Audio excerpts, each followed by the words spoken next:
In today's episode of my Home Buying 101 series, we will be discussing step 2, what to look for when hiring a real estate agent now.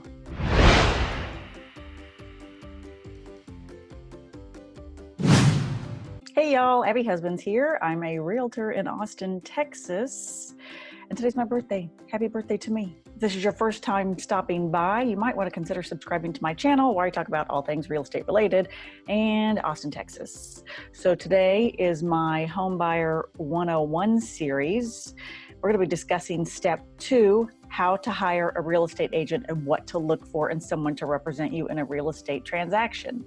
I've been getting so many calls from people lately that are not represented, that think that they can represent themselves, and I'm like, y'all, don't do it.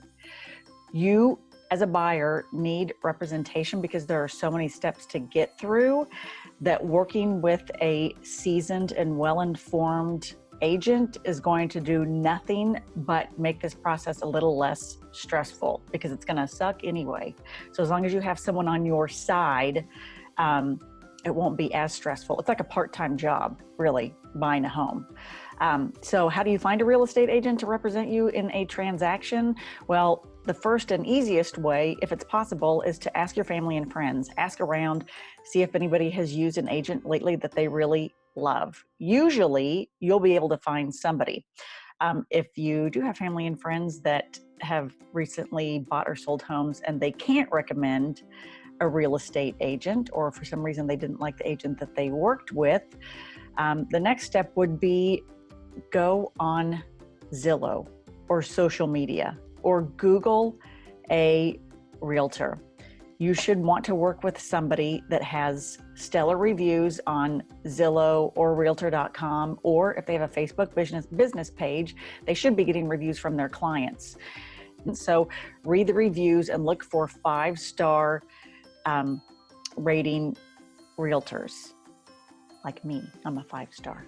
I think the statistic is 87% of buyers and sellers go with the first real estate agent that they stumble upon. Not that's referred to them, but the first one that they come into contact with. And that may not end up being a good fit for you. In Austin, there's 13,000 agents. We have tons of really fabulous, amazing realtors in Austin, Texas, but it's the 80-20 rule. There are 20% of us doing 80% of the work. Less than or right at 60% of agents that have their license in Austin do 1 or less transaction a year. The next thing is, how good are they at negotiating? How well do they know the contract? There are 32 ways that a buyer can get out of a real estate contract and still retain their earnest money. Do they know 4? I mean, honestly, like I took a class, Reva Sexton is the one that teaches this fabulous class that goes over the 32 ways that you as a buyer can get out of a real estate contract. Any agent should know those. If they don't, maybe you need to look for someone that's a little more knowledgeable. How are their communication skills? They should be communicating with you at every step of the way and keeping you informed. I have a YouTube channel, obviously, where I go over all of the different steps to keep you informed in the home buying process, but they should also be sending you emails. They should answer their phone. They should return your phone calls, return your emails or your text messages.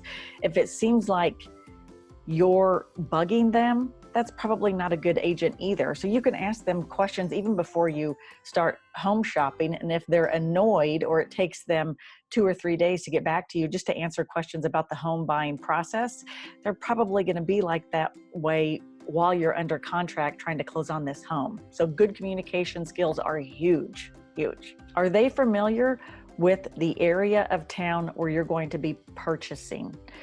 Do they have any specialties? Do they specialize in a certain area? For instance, if someone called me and they wanted to sell or purchase a strip mall in New Braunfels, and I'm in Austin, Texas, first of all, I'm not going to buy or sell or work with any buyers or sellers in New Braunfels because I've never even been there, right?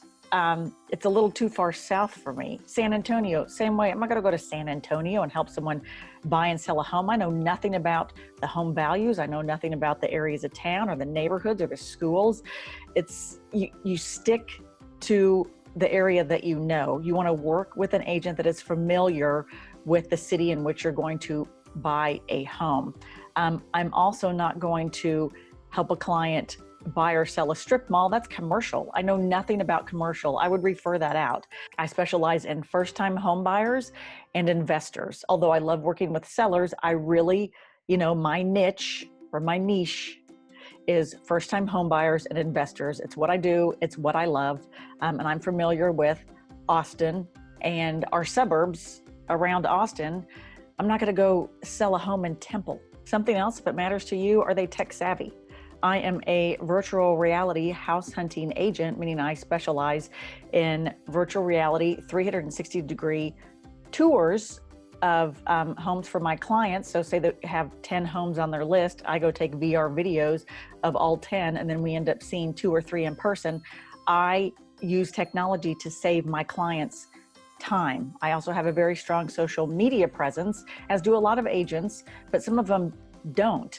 And I just think that they have to know how to use DocuSign or some sort of a DocuSign electronic signature software so that you don't have to come to their office and use a wet signature every time you have to sign or initial something. And the last thing you need to, I guess, consider, and this really doesn't have to do with your agent, but because, like I said earlier, there are so many buyers that come to me on my listings that are not represented, that think that they can represent themselves or have the listing agent represent them.